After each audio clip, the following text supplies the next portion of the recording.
समझ लीजिए, सुन लीजिए ध्यान से। मैं पहले जनरल ग्राफ कुछ बताता हूँ और फिर बॉयल्स लॉ पे इस ग्राफ उन ग्राफ को हम अप्लाई करेंगे। पहले मैं जनरल पैटर्न समझाऊंगा कि ग्राफ किस किस्म के होते हैं और फिर बॉयल्स लॉ के ग्राफ जो हैं वो तीन वो समझाए जाएंगे। तो गौर से सुनिए जी। व्हाइट बोर्ड की जो एक्सट्रीम लेफ्ट साइड है उसमें टॉप पे मैंने ग्राफ नंबर 1 और ग्राफ नंबर 2 दो ड्रॉ किए हैं। अगर आप लैपटॉप पे देख रहे हैं तो आप देखिए ग्राफ नंबर 1 एक्स एक्सिस और वाई एक्सिस। कोई वेरिएबल आप एक्स एक्सिस पे लेते हैं और दूसरा वाई एक्सिस पे लेते हैं, और अगर ग्राफ इस शेप का बनता है स्ट्रेट लाइन, इस तरह के ग्राफ का मतलब होता है कि x की वैल्यू चेंज करेंगे। जो भी आप x एक्सिस पे वेरिएबल लेते हैं, x की वैल्यू जितनी बढ़ाएंगे y की वैल्यू भी उतना ही बढ़ती चली जाएगी। जैसे किसी मूविंग बॉडी की जो डिस्टेंस कवर्ड है और टाइम, अगर x एक्सिस पे टाइम लें और y एक्सिस पे डिस्टेंस लें, जितना ज्यादा टाइम के लिए वो मूव करेगी बॉडी उतना डिस्टेंस ज्यादा कवर करेगी, तो उसका ग्राफ यूं स्ट्रेट लाइन आएगा। अगर टाइम और डिस्टेंस में हम ग्राफ ड्रॉ करें, तो जब भी आप देखें कि एक स्ट्रेट लाइन आ रही है तो इसका मतलब ये होगा कि एक्स और वाई एक दूसरे के डायरेक्टली प्रोपोर्शन है। यानी जो वेरिएबल भी आपने एक्स एक्सिस पे लिया है और जो वेरिएबल वाई एक्सिस पे लिया है वो दोनों आपस में डायरेक्टली प्रोपोर्शनल। जैसे गैस का वॉल्यूम और टेम्परेचर, अगर टेम्परेचर को बढ़ाएंगे तो वॉल्यूम भी बढ़ेगा। गर्म करने से गैसेस एक्सपैंड करती हैं, तो टेम्परेचर और वॉल्यूम का ग्राफ एक स्ट्रेट लाइन आएगी। आज के लेक्चर में भी वो ग्राफ आएगा। अगर दो चीजें इनवर्सली प्रोपोर्शनल हों, यानी x की वैल्यू बढ़ाएं और y की वैल्यू कम हो जाए,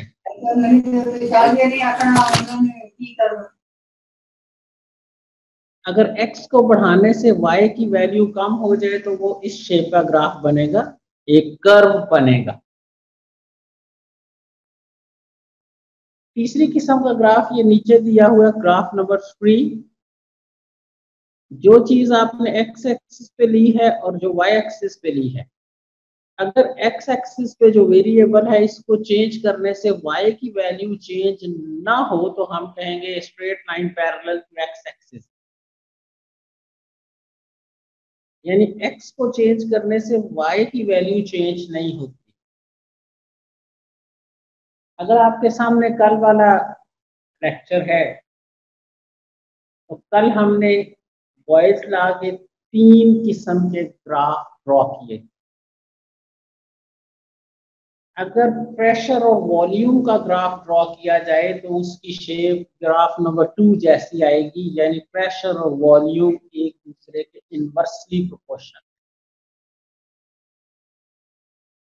अगर x एक्सिस पे आप प्रेशर लें और y एक्सिस पे पीवी लें, product of pressure and volume, तो एक स्ट्रेट लाइन आएगी पैरेलल टू x एक्सिस। इसका मतलब होगा कि प्रेशर बढ़ाने से पीवी की वैल्यू चेंज नहीं होती, पीवी रिमेन्स कांस्टेंट। यानी अगर प्रेशर 1 है और वॉल्यूम 10 है, दोनों को मल्टीप्लाई करें 10 आता है आंसर। आप प्रेशर 2 कर दें, वॉल्यूम ऑटोमेटिकली 5 हो जाएगा। जब 2 और 5 को मल्टीप्लाई करेंगे आंसर फिर भी 10 आएगा। और अगर आप प्रेशर 10 कर देते हैं, वॉल्यूम 1 रह जाएगा, प्रोडक्ट फिर भी 10 आएगा। यानी जितना मर्जी आप प्रेशर बढ़ा लें, पीवी की वैल्यू सेम रहती है, पीवी कांस्टेंट रहता है। तो दो किस्म के ग्राफ हो गए। प्रेशर और वॉल्यूम का ग्राफ कर्व आएगा, यानी प्रेशर वॉल्यूम इनवर्सली प्रोपोर्शन है। प्रेशर और पीवी का ग्राफ एक स्ट्रेट लाइन आएगी, यानी पीवी ऑलवेज रिमेन्स कांस्टेंट। सबसे मुश्किल जो ग्राफ था कल वाले लेक्चर का, वो था pressure and reciprocal of volume. Pressure और volume, pressure and reciprocal of volume, इसका क्या मतलब है? ये मैं एक डेटा लिखता हूँ और उस डेटा की मदद से इसको हम समझेंगे कि pressure and reciprocal of volume से। आप ये डेटा देखिए, अगर आपको वाज़े नजर आ रहा हो, अदरवाइज आप अपने पास लिख सकते हैं ये डेटा। सपोज करें कि प्रेशर 1 है, 1 एटमॉस्फेयर, वॉल्यूम 10 है। प्रेशर 2 करें, वॉल्यूम 5 हो जाता है। प्रेशर 4 करें, वॉल्यूम 2.5 हो जाता है। प्रेशर 10 करें, वॉल्यूम 1 हो जाता है। ये फर्स्ट 2 कॉलम शो कर रहे हैं कि प्रेशर बढ़ाने से वॉल्यूम कम हो रहा है। अगर आप वॉल्यूम का रेसिप्रोकल लें, 1 ओवर वॉल्यूम, 1 ओवर 10 का आंसर आता है 0.1, 1 ओवर 5 0.2, 1 ओवर 2.5 0.4, 1 ओवर 2.5 और 1 ओवर 1 1 आएगा। पहले हम ग्राफ ड्रॉ कर रहे थे प्रेशर और वॉल्यूम का। अब अगर हम प्रेशर और रेसिप्रोकल ऑफ वॉल्यूम को देखें, बीच में से वॉल्यूम को आप कंसीडर ना करें, तो आप देख रहे हैं कि प्रेशर बढ़ाने से reciprocal of volume 1 over v की वैल्यू भी बढ़ती जा रही है, 0.1, 0.2, 0.4, 0.51। तो हम ये कह सकते हैं कि प्रेशर और 1 ओवर वॉल्यूम आपस में डायरेक्टली प्रोपोर्शनल। इसको अगर ग्राफ की मदद से शो किया जाए तो वो यूं ग्राफ आता है, स्ट्रेट लाइन। इस ग्राफ को आप बयान कर सकते हैं, pressure and reciprocal of volume are directly proportional to each other. Pressure बढ़ाएंगे तो वॉल्यूम कम होगा, लेकिन रेसिप्रोकल ऑफ वॉल्यूम बढ़ेगा। तो 3 किस्म के ग्राफ कल हमने ड्रॉ किए थे, प्रेशर और वॉल्यूम का ग्राफ, प्रेशर और रेसिप्रोकल ऑफ वॉल्यूम का ग्राफ, और प्रेशर और पीवी का graph. PV remains constant, pressure बढ़ाने से वॉल्यूम कम होता है और प्रेशर बढ़ाने से रेसिप्रोकल ऑफ वॉल्यूम में इजाफा होता है। ये आज के लेक्चर में भी ग्राफ आएंगे और आइंदा 3-4 टॉपिक्स में आएंगे, तो ये इससे आप निस्बतन बेहतर पिक कर सकेंगे। कल मैं कोशिश करूंगा कि कल का लेक्चर शुरू करने से पहले मुख्तलिफ किस्म के ग्राफ डेटा समेत ड्रॉ करके आपको ये समझाए जाएं, बॉयल्स लॉ के मुख्तलिफ ग्राफ और चार्ल्स लॉ के मुख्तलिफ ग्राफ। तो कल कोशिश करेंगे कि सिर्फ ग्राफिक्स ग्राफ ड्रॉ करने से एक लेक्चर हो जाए, ताकि बाकी केमिस्ट्री में आप सहूलत रहे। ओके, आज का टॉपिक चार्ल्स लॉ।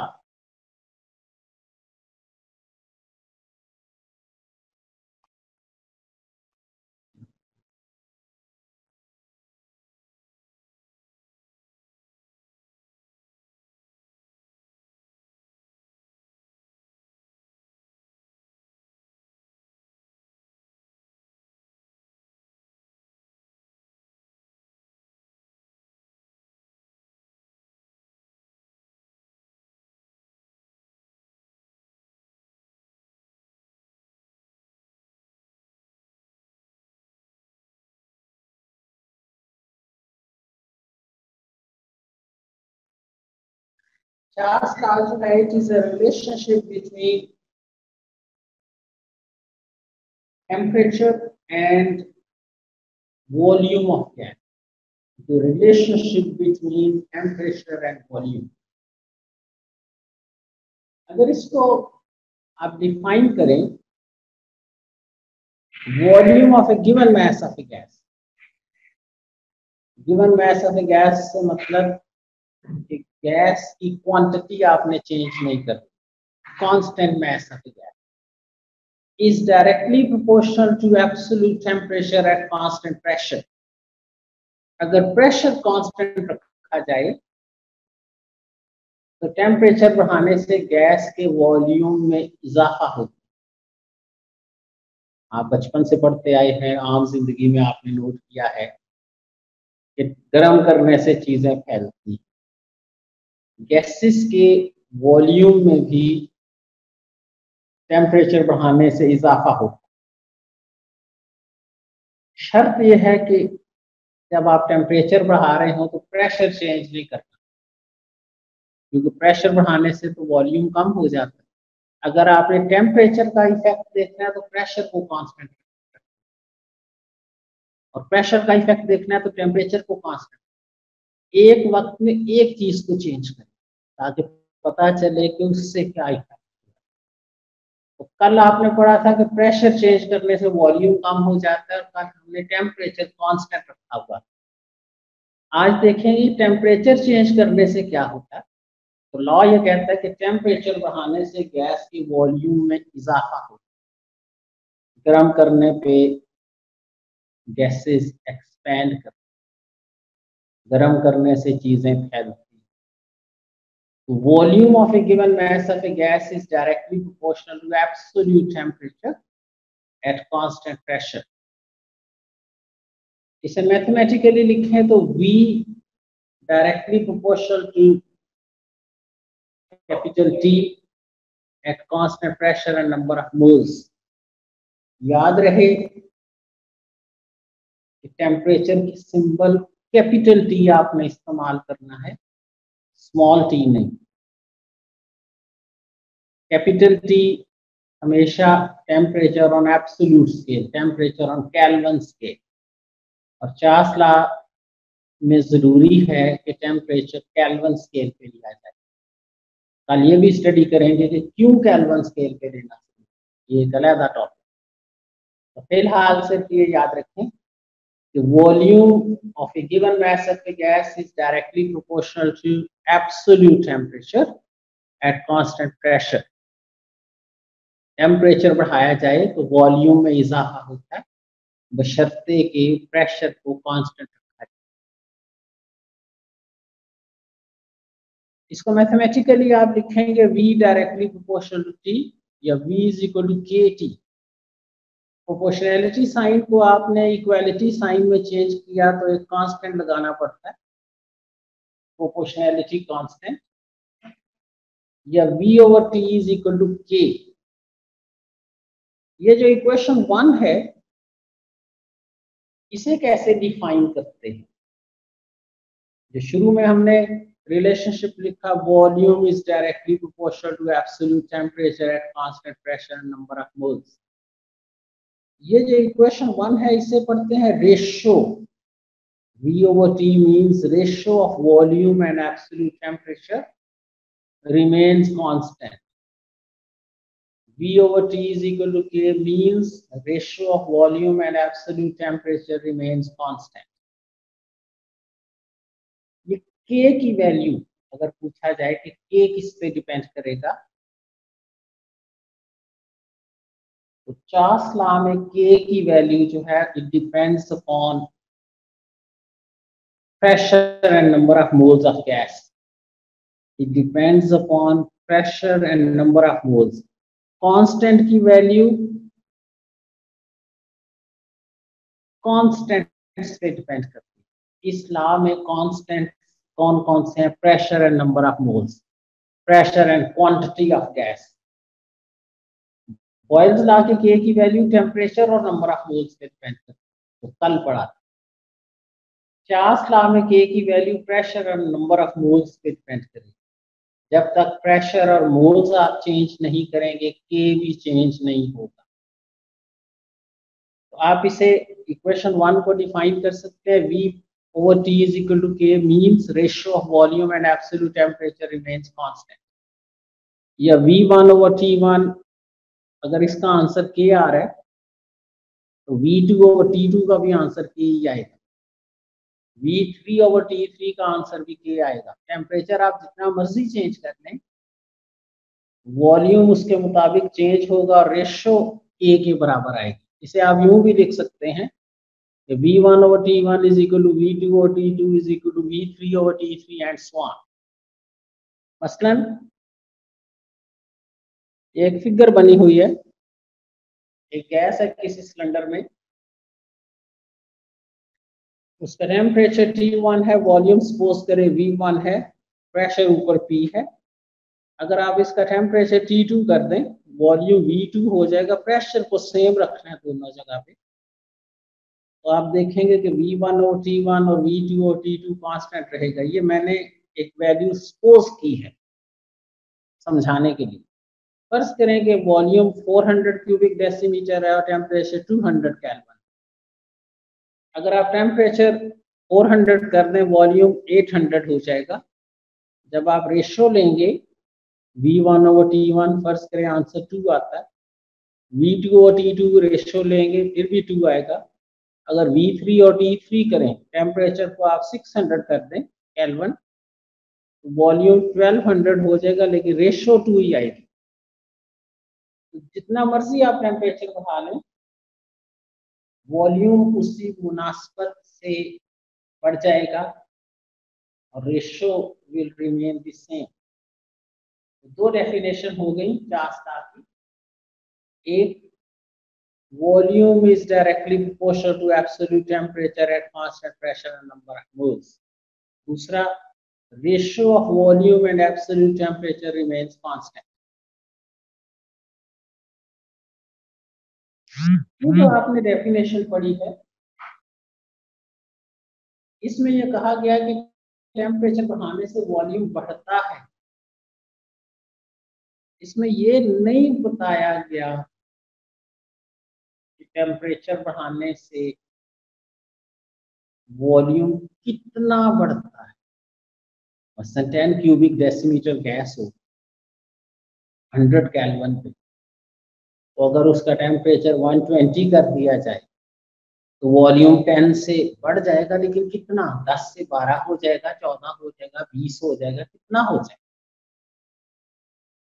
तो पहली डेफिनेशन जो है उसमें सिर्फ ये बताया गया है कि टेम्परेचर बढ़ाने से वॉल्यूम बढ़ता है। अगर कोई हमें पूछे कि टेम्परेचर कितना बढ़ाने से वॉल्यूम कितना बढ़ता है, तो फिर एक और definition, quantitative definition of charge, ये बताएगी कि टेम्परेचर 1 डिग्री बढ़ाएं तो वॉल्यूम में कितना इजाफा हो। पहले हमने सिर्फ ये कहा कि टेम्परेचर बढ़ाएंगे तो वॉल्यूम बढ़ जाएगा, ये नहीं बताया कितना बढ़ेगा। बस बढ़ेगा, पता नहीं 1 क्यूबिक डेसीमीटर बढ़ेगा या 0.1 बढ़ेगा या 100 बढ़ेगा। अब वो देखेंगे कि कितना बढ़ेगा। अगर डेफिनेशन पे गौर करें, पहले by every degree rise or fall of temperature, temperature 1 degree बढ़ा दें, by every degree rise or fall of temperature, volume of a gas increases or decreases 1/273 times of its volume at 0 degree centigrade. क्या मतलब है इस definition का? ऐसे लगता है कि ये बड़ी मुश्किल सी या कॉम्प्लिकेटेड सी डेफिनेशन है। ऐसा नहीं है, बहुत सिंपल है समझने की। फर्ज करें कि 0 डिग्री सेंटीग्रेड पे किसी गैस का वॉल्यूम V0 है। ये छोटा सा दायरा ऊपर लगाया नॉट, इसका मतलब है वॉल्यूम एट 0 डिग्री। अगर टेम्परेचर उसका 1 डिग्री बढ़ा दिया जाए या 1 डिग्री कम कर दिया जाए, +1 डिग्री सेंटीग्रेड कर दिया जाए या -1 डिग्री सेंटीग्रेड, +1 डिग्री करने से वॉल्यूम बढ़ेगा, -1 करने से कम होगा। कितना बढ़ेगा? जो असल वॉल्यूम था V0 वो तो रहेगा ही, उसमें इजाफा हो जाएगा अगर टेम्परेचर बढ़ाएंगे। कितना? 1/273 टाइम्स V0। जितना 0 पे वॉल्यूम था उसको 273 से डिवाइड करें, जो आंसर आएगा इसका मतलब है वॉल्यूम में उतना इजाफा होगा। असल वॉल्यूम 0 पे plus 1/273 times its volume at 0 degree centigrade.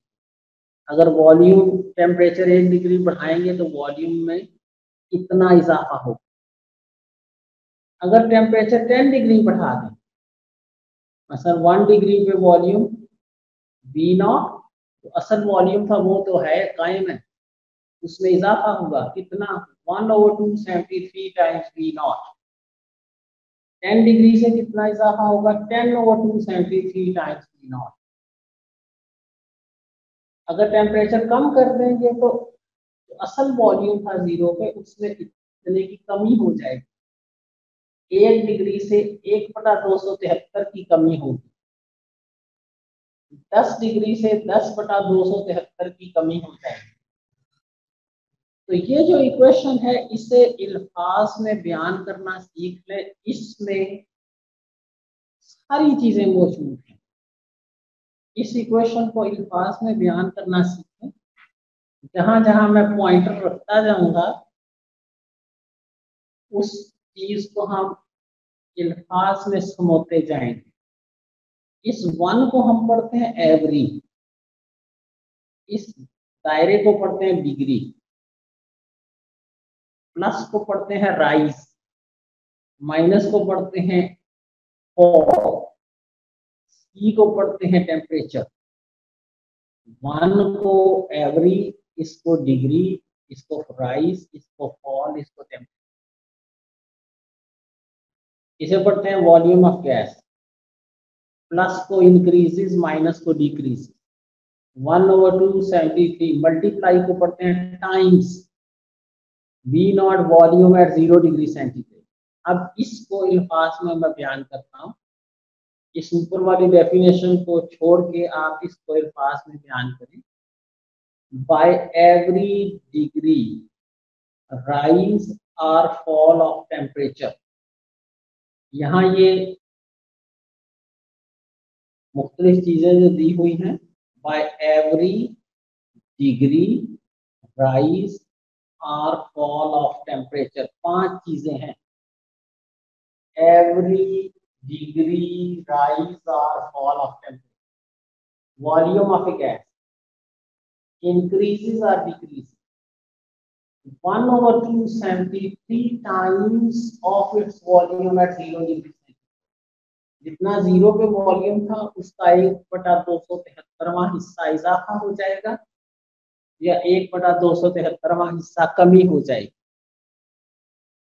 1 degree से 1/273 का इजाफा होता है तो 2 डिग्री से 2/273 का इजाफा होगा। 10 डिग्री से 10/273 टाइम्स इजाफा होगा एंड सो ऑन।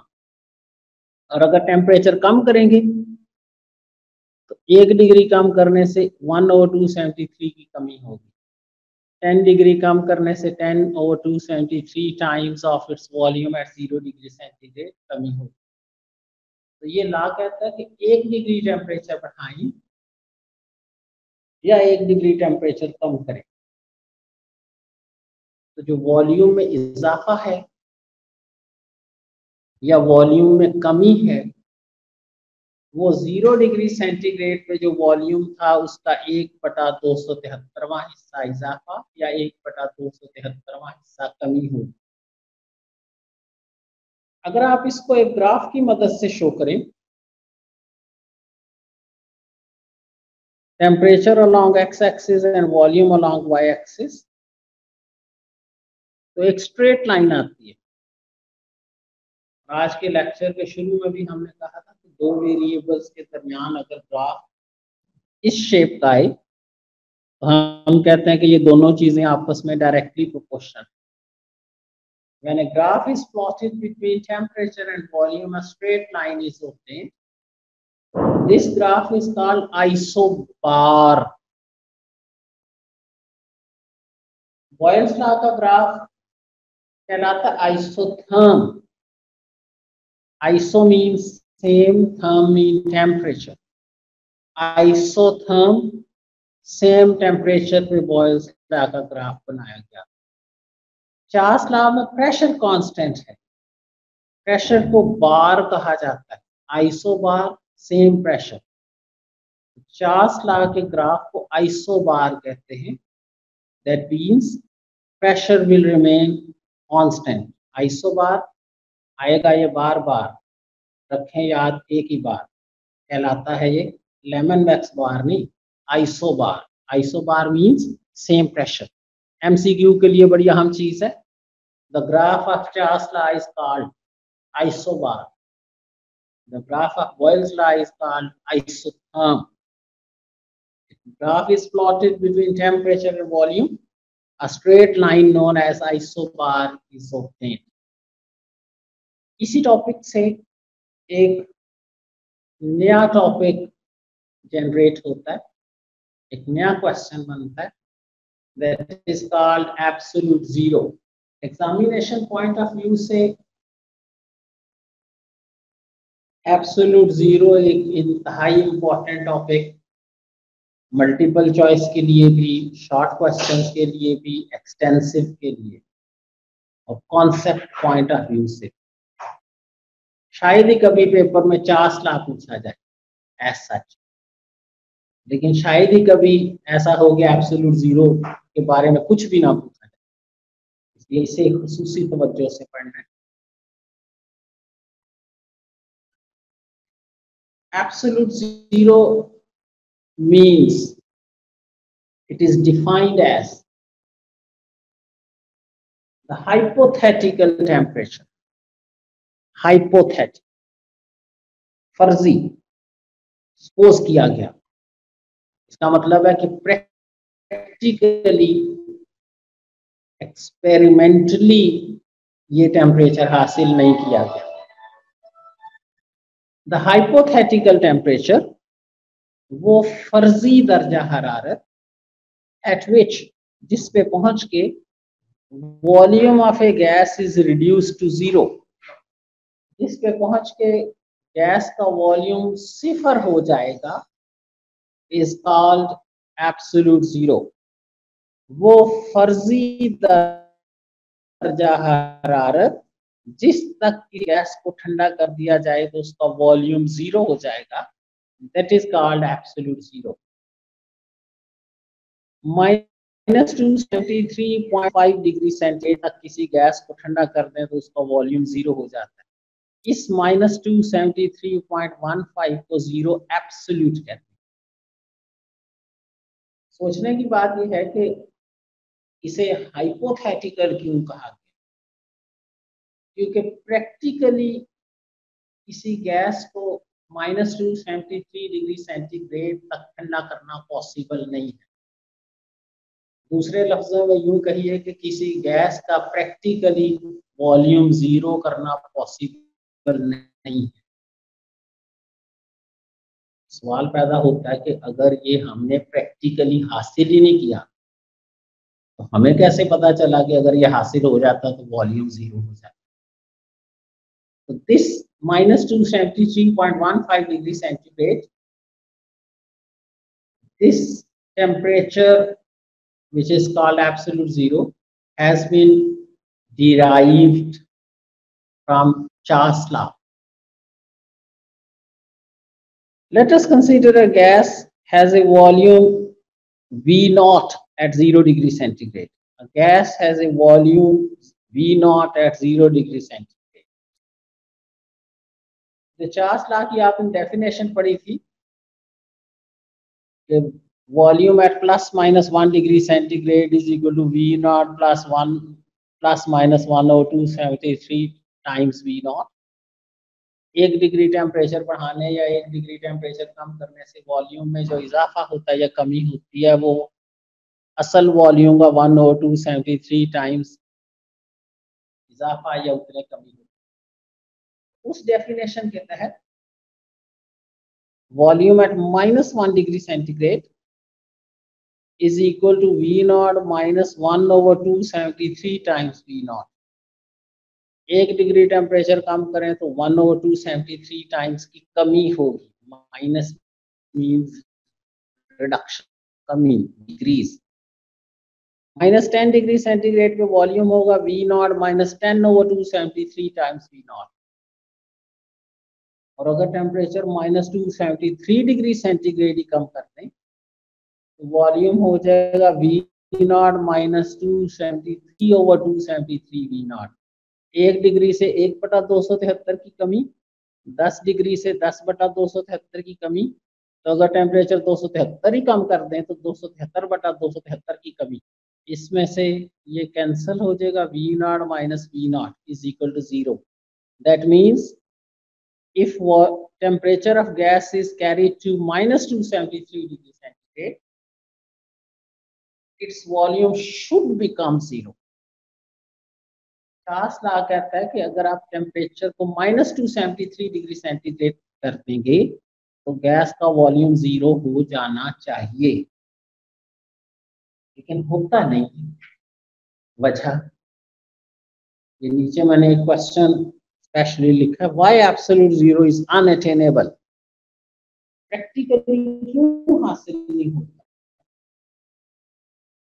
उसकी वजह ये है कि जब आप गैस को ठंडा करना शुरू करते हैं तो -273 डिग्री सेंटीग्रेड पे पहुंचने से कहीं पहले वो गैस या लिक्विड बन जाती है या सॉलिड बन जाती है। इसलिए इस टेम्परेचर तक किसी गैस को पहुंचाना पॉसिबल नहीं है।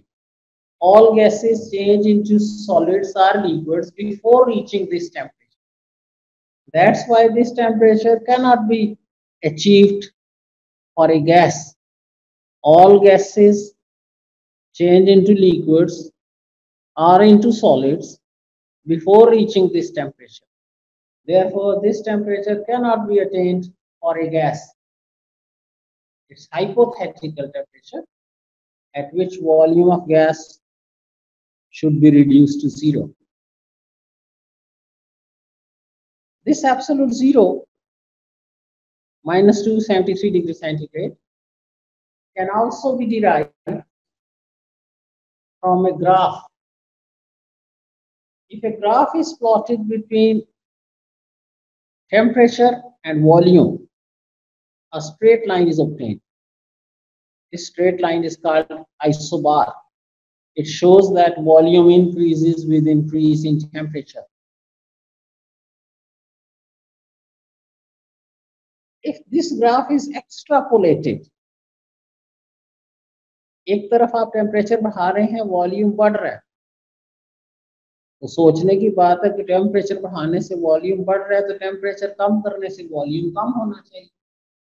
गर्म करने से ये ग्राफ ऊपर को जा रहा है, ठंडा करने से नीचे आना चाहिए।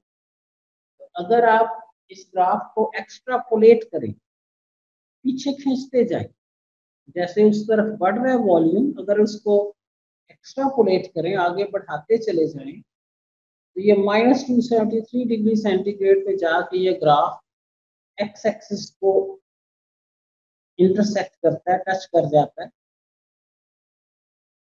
इसका मतलब है कि इस टेम्परेचर पे पहुंच के गैस का वॉल्यूम 0 हो जाएगा। आप इन दोनों ग्राफ पे अगर गौर करें तो ये हिस्सा मैंने डॉटेड शो किया, ये प्रैक्टिकली ऊपर वाला पोर्शन हासिल हुआ जो बोल्ड लाइन है, लेकिन ये जो है डॉटेड, ये एक्स्ट्रापोलेट किया, आगे खींचते गए हैं। प्रैक्टिकली ये हासिल नहीं हुआ। थ्योरेटिकली हमने कहा कि गर्म करने से वॉल्यूम बढ़ रहा है तो ठंडा करने से कम होना चाहिए, और -273 पे जाके गैस का वॉल्यूम 0 हो जाना चाहिए। हो जाना चाहिए, होता नहीं है, हो जाना चाहिए। अगर वो गैस ही रहे तो उसका वॉल्यूम 0 हो जाना चाहिए। This temperature at which volume of gas should be reduced to 0, that is called absolute zero. और आखिरी बात ये, absolute zero is independent of nature of gas and quantity of gas. What does it mean? तमाम gases के लिए absolute zero की value same है, -273 degree centigrade. Hydrogen, oxygen, nitrogen, helium, neon, argon, krypton, xenon, radon, जो भी gas हो, सबका volume -273 degree centigrade पे 0 हो जाना चाहिए। That means absolute zero is independent of nature of gas. It doesn't matter which gas is the given one. सबके लिए सेम है। Number 2, it is independent of quantity of gas.